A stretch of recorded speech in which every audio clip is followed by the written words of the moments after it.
Oggi all'Istituto San Giovanni Bosco di Catania una lezione speciale di educazione civica, la cerimonia di giuramento dell'insediamento del Consiglio Comunale dei Ragazzi.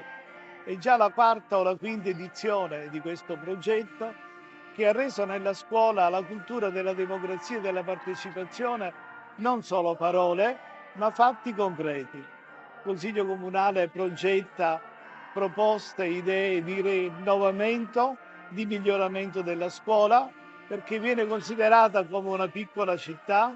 Il sindaco, gli assessori, i consiglieri insieme collaborano con grande spirito di comunità per poter far crescere la comunità scolastica a tutti gli effetti. Mi impegno a collaborare per il bene della scuola, piccola città, e per la crescita sociale e civile della comunità scolastica. Io ringrazio particolarmente il preside Adernò che è qui con noi in qualità di coordinatore nazionale del Consiglio Comunale dei Ragazzi. La nostra scuola ha una tradizione in tal senso e sono ben felice che continui anche quest'anno. Le elezioni sono state molto partecipe, abbiamo una sindaca ragazza che ha appena giurato e assieme a tutti i consiglieri hanno giurato in onore della bandiera. Sarà sicuramente l'opportunità per continuare una democrazia partecipata che noi chiediamo come scuola e che sicuramente verrà diciamo, colta nel segno soprattutto con la collaborazione dei nostri genitori.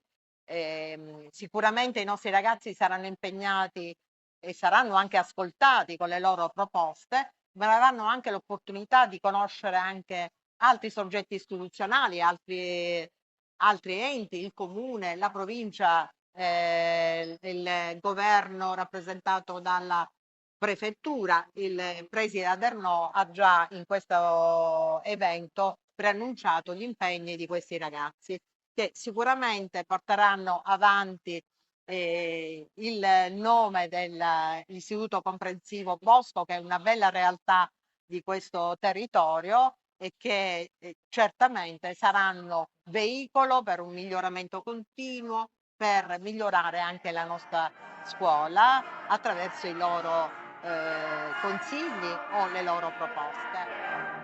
Diciamo, siamo pronti alla morte,